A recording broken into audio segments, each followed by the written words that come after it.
Hello and good evening. I'm Melissa Idris. And I'm Sharad Kuttan. Welcome to Consider This. This is the show where we want you to consider and then reconsider what you know of the news of the day. Sabah is home to the world's smallest subspecies of elephants, the Bornean pygmy elephant. But according to the Sabah Wildlife Department, there are no more than 1,000 to 1,500 Bornean elephants left in the territory. But a recent WWF paper had estimated a smaller Bornean elephant population, numbers that were substantially smaller than what was previously estimated in another published study conducted in 2008. So are elephants in Sabah suffering a population decline? And if so, what can be done to halt and reverse it? To mark World Wildlife Day on March 3rd, joining us on the show now, we have conservation biologist Dr Nurzhafarina Othman. She's a senior lecturer at University Malaysia Sabah. She is an expert on the Bornean pygmy elephant, which has been listed as an endangered species. She's also the founder of Project Seratu Atai, which is a collective in Sabah that aims to promote coexistence between elephants and humans through research and education. Dr. Farina, thank you for joining us on the show today. May I begin our conversation tonight by perhaps you telling us a little bit more about Project Seratu Atai, because it seems to me that you're doing kind of on-the-ground work and you're doing a lot of outreach with humans who come into contact with elephants. Maybe begin by telling us a little bit about the work that Project Seratu Atai does. Thank you. Yeah, thank you, Melissa and Sharad, for having me. So Seratu Atai, actually, we started in 2018. So we are a very recent organization, actually, because we believe that coexistence is possible. We just need to build the capacity, also to build the confidence of people to shift their paradigm to accept this idea. Because for so long we have been trying to stop the elephant from going to the places that they need to go. I think it's time that we change that mindset, that we have to be able to share the landscape that which is limited and needed both by people and the wildlife, especially the elephants. And we believe that through methodologies, new kind of techniques, we will be able to create this coexistence. So that's why, together with the board members of Seratu Atai, we slowly started to build different programs to try to achieve this. Farina, can you tell us a little bit about the kind of human-elephant conflict that exists in Sabah?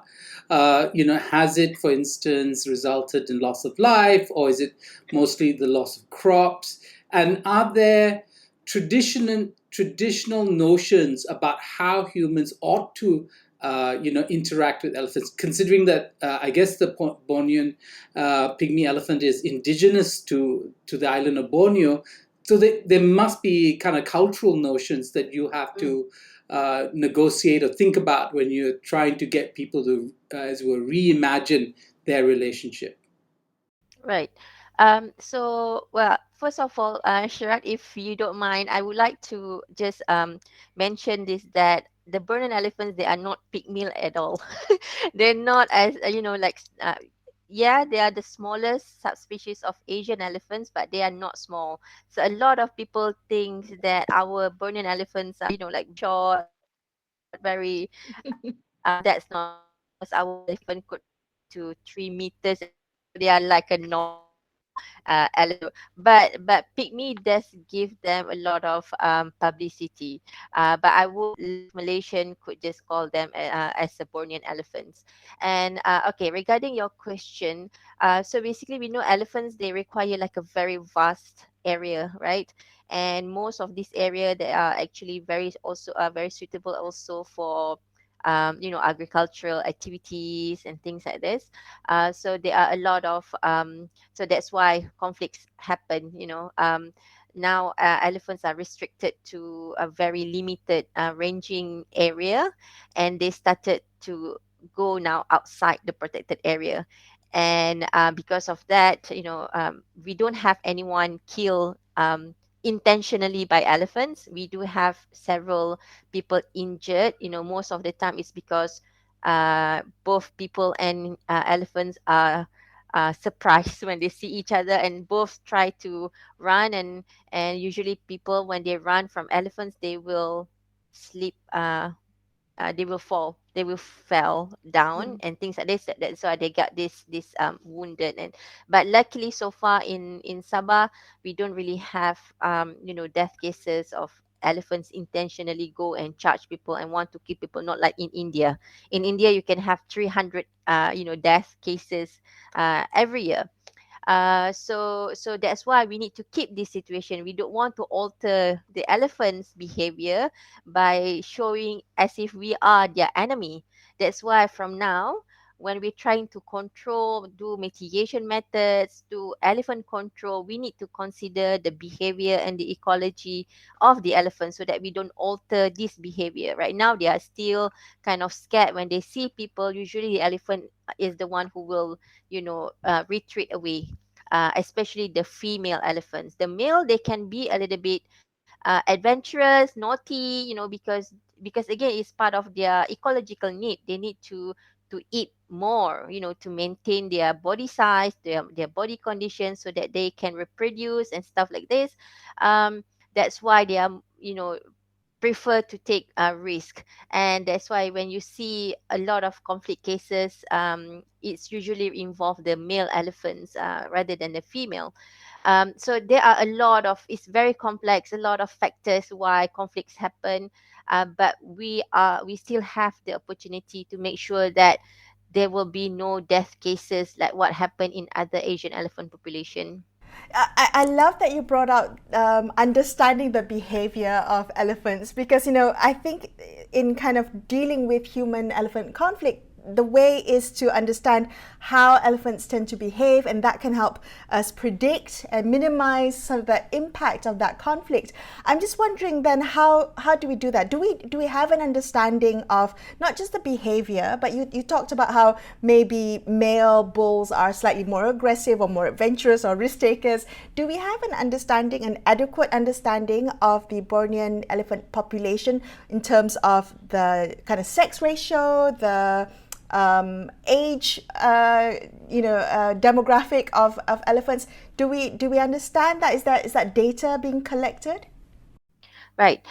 So to be honest, it's very, very hard to really take demographic data because Asian elephants in general, like including the Bornean elephants, they live in a forest. So the visibility will not allow us to, follow them all day long, like the savanna African elephant or the elephant in Sri Lanka that live in an open grassland. So it's very hard to do this. But obviously, we try in Kinabatangan, where I work, in Sandakan in Sabah.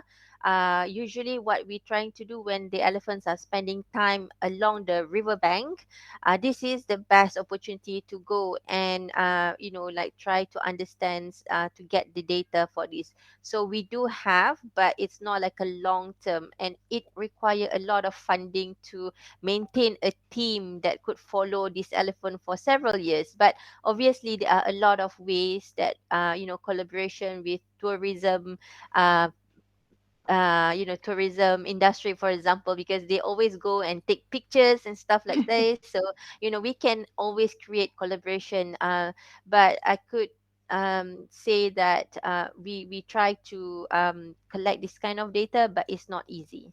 Farina, we're talking about Sabah specifically, but because Borneo consists of, Kalimantan, and Kalimantan is huge, and Sarawak, and of course Brunei as well. These elephants, are they well distributed across the island of Borneo? And is there collaboration with scientists in Kalimantan, in Indonesia, and also in the territory of Sarawak? And I don't know if Brunei has them, but yes.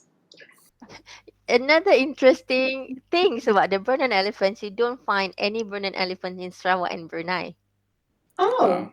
So, and even in Sabah, they only live in the east coast of Sabah, not west coast. So you will see elephants in the zoo, in Lokawi Zoo, but not in, like wild elephants. So Lahad Datu, Sandakan, Tawau, central like Tongok. So these are the only distribution area of the elephant. So there are three, and then they move a little bit into Kalimantan, but the population there is not big. It's about 100 elephants only.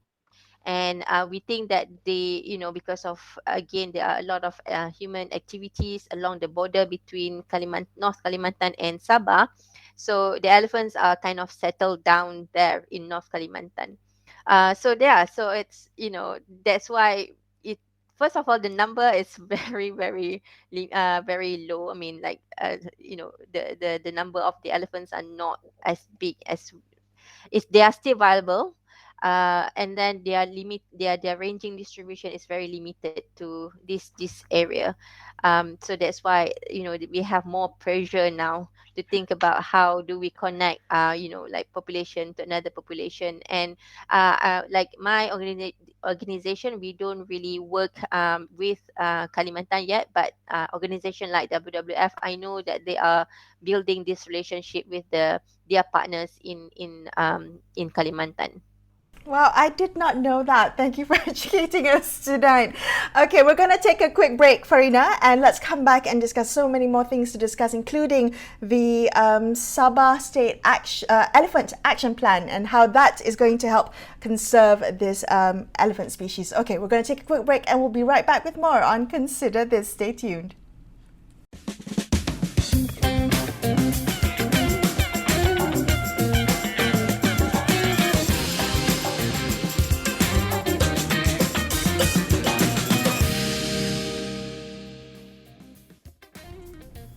Hi, welcome back to Consider This. I'm Melissa Idris. With me is Sharad Kutin. Let's continue our conversation with conservation biologist Dr Nurzhafarina Othman about the Bornean elephant population in Sabah. Let's talk about your organization, Ratu Atai, Farina.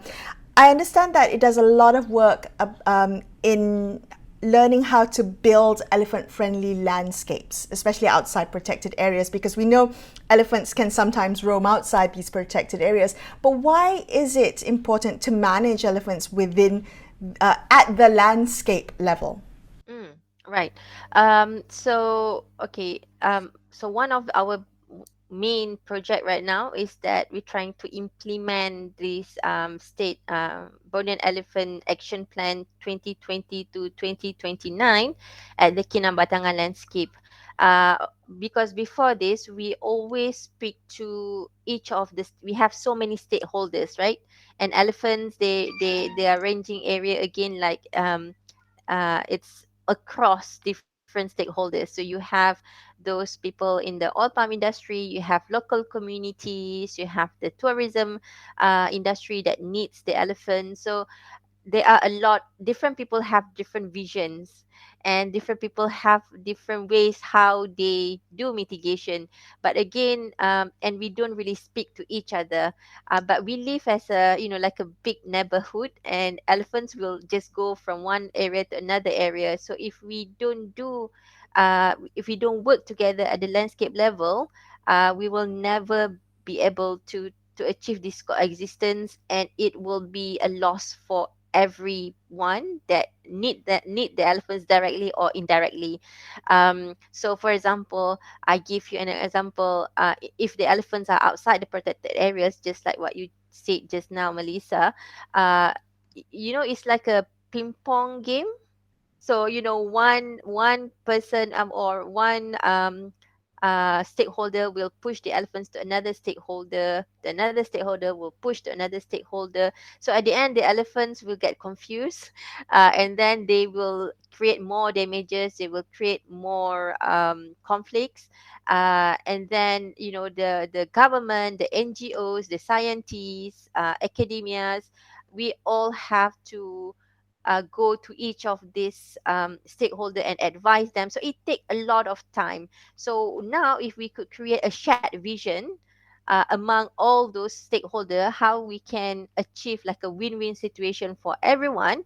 So hopefully it will give like a, you know, good um, opportunity. So, Fanny, that's very interesting. You're talking about bringing all the stakeholders in this conversation, but I imagine that actually one of the biggest stakeholders, and I mean literally, are the elephants, but they're also voiceless. What can we tell, about how to think about elephant interest and welfare, if it were? I mean, you spoke earlier about something very interesting. You said when elephants encounter human beings, they run. That human beings run, and so do elephants. And I thought it was really interesting because, correct me if I'm wrong, but elephants don't have predators. I mean, they're the kind of the largest in the ecosystem, right? So, is running away from human beings a learned, behavior? I mean, we know elephants are hugely intelligent animals. How do we sort of discern and have a conversation, as it were, with elephants? All right. So obviously, um, okay, just to share with you my experience. I mean, obviously, I'm not an elephant whisperer or whatever, right? But at some point, I was on a tree. I mean, that's the best way to observe the elephants because we don't want to disturb them and we want them to feel relaxed, you know. So usually, we will just go on a tree and watch them. And then suddenly, I was watching, observing a female group, right? A female herd. And then suddenly, without we expecting, I mean, we didn't expect at all that suddenly a bull came out and he went straight away under my tree. It wasn't very high, and and at that time, I just say, like I was trying to tell myself, okay, be calm. So I try to like like practice my breathing and just keep saying in my heart that I'm just here to learn about you so that I could help you. And then about 10 minutes he was there not doing anything, just putting his trunk on his mouth, and then he went away. Just in front of me there was this ficus tree, and suddenly he just stretched his trunk and then he picked the fig fruit and eat, as if he's trying to tell me, if I want to reach you, so that's easy. So for me, obviously you cannot speak, but you can show respect. For example, the distance, right? So if you can respect the distance, I mean, elephant will show you signs if they are comfortable, if they are agitated, if they are vigilant, or they just want to check on you and things like that. So we have to learn the signal from the elephants. I mean, at least that's what me and my team have been doing for the last 10 years, and this is what we're trying to promote, that we have to respect the elephants, at least the Bornean elephant. I'm not saying the whole Asian elephants, yeah. This is that the Bornean elephants, at least also the one that live in Kinabatangan, they will show you enough signs before they come and uh, charge you or whatever. And so once you understand this, then you will be able to avoid accidents and like conflicts and things like this. Can I ask you about awareness about elephants in general and Bornean elephants in particular, particularly for people in Semenanjung, Malaysia, people in Malaya who for many of us, Bornean elephants feel we have never had an encounter of even seen a Borneo elephant in flesh. So what is it that you maybe for in terms of education that we need to learn a bit more, but the role of a Bornean elephant in the ecosystem, particularly within the territory of Sabah? Mm. So I think the elephants, the Burden elephants, because they again they range in such a very big area. So for me, one it they obviously they are like a umbrella species, right? If we get to keep more natural area habitats for the elephants, we will be able to also help to conserve other small species, like in one of the forest reserve in Sabah, for example, the Tawai Forest Reserve. It's elephants. there are a lot of like hotspots of elephants roaming in this area. And when we installed the camera traps, we also found a lot of endemic species of Sabah that live in the same area. So when you use elephants as the species that we need to conserve, actually, because they are very charismatic species, so you actually get to save other animals, smaller as animal species, and also the habitats. Like for example, Tawai really provide like a water catchment for the local communities over there. So I think that's the most important role of the Bornean elephants. When we talk about some of the most difficult things that when it comes to animal conservation and forest conservation is Mm. really who's threatening these Yeah. areas, right? And development is a broad thing. We talk about development or pressures on land, so on and so forth, right? These are things. Okay. So for the elephant, what are the main challenges, as it were? What are the main threats to their environment? Right. Okay. So at least for Sabah, obviously I cannot speak for all the area in Peninsular Malaysia or in other places. So for Sabah, I think we need to be clear what we want Sabah to looks like. Do we want Sabah to looks like Kuala Lumpur, with skyscrapers building, or we want to promote Sabah as a tourism, like people come to enjoy nature, to enjoy the rainforest, to enjoy the wildlife. Seriously, that's what attracted people to come to Sabah, right? We have so many islands and our corals are so beautiful. So we need to preserve this. So I just want to ask back to the Sabahan people, to the society in Sabah, from every level. What do we want Sabah to look like? How do we want to define development for Sabah? Because, Sabah is like the last frontier. Even people like naturalists like Sir David Attenborough, the most famous naturalist in the world, also recognize Sabah as one of the last frontier to the nature.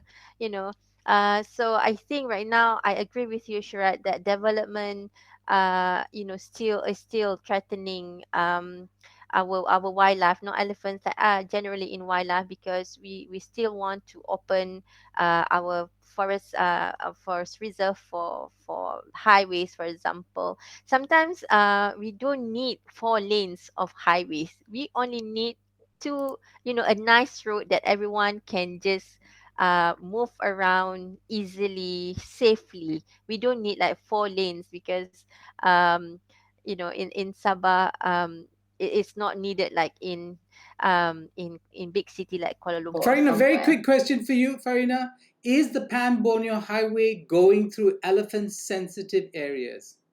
Yes, Okay, and indeed. on that note, I think we can have a whole other conversation just based on that and conservation corridors and how development projects may impact elephant trails. Thank you so much, Farina, for joining us on the show tonight. We really appreciate your time and also all the conservation work that you're doing. Thank you. Thank you. That's all we have for you on this episode of Consider This. I'm Melissa Idris. And I'm Sharad Kuttan, signing off for the evening. Thank you so much for watching and good night.